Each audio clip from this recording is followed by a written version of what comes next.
Good evening. My name is Andrea Wilson and I'm the director of the Iowa Writers House, and I'm here tonight to say thank you.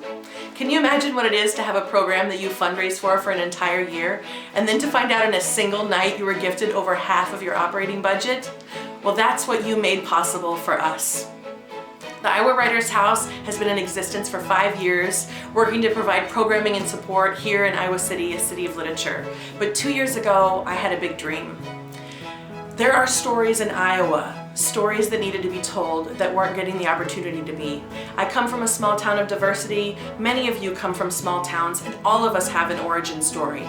And seeing firsthand how difficult those stories are to get published, we wanted to provide an opportunity for immigrants, first and second generation people to come, learn writing, and be able to share their story, and then the rest of Iowans to read those stories and find out about the amazing people that are living here, right here in our communities.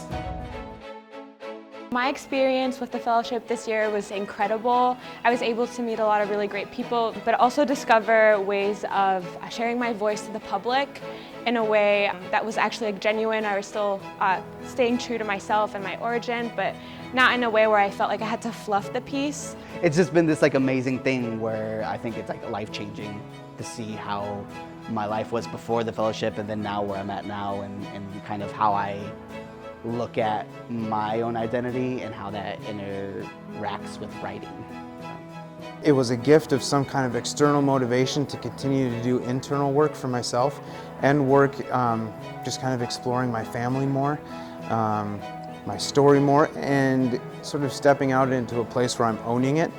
My experience has been really wonderful with this fellowship. It really allowed me to talk very intimately about my refugee experience and talk about it in a way that was a lot more authentic than I've been able to before.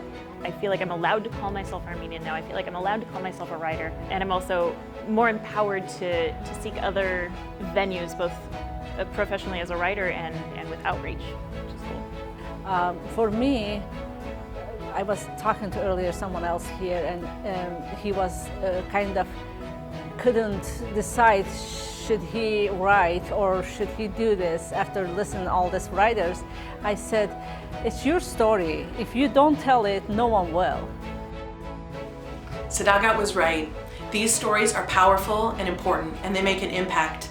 This program doesn't just change the lives of those who participate in it, but for every person who reads this book, there's the chance to open hearts and minds to others and to create a more harmonious future.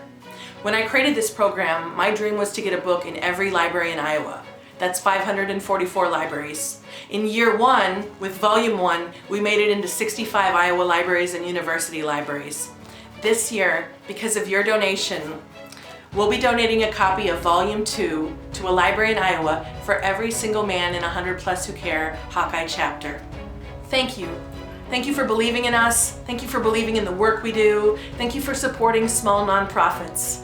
Because of you, our book and our organization step into the next chapter.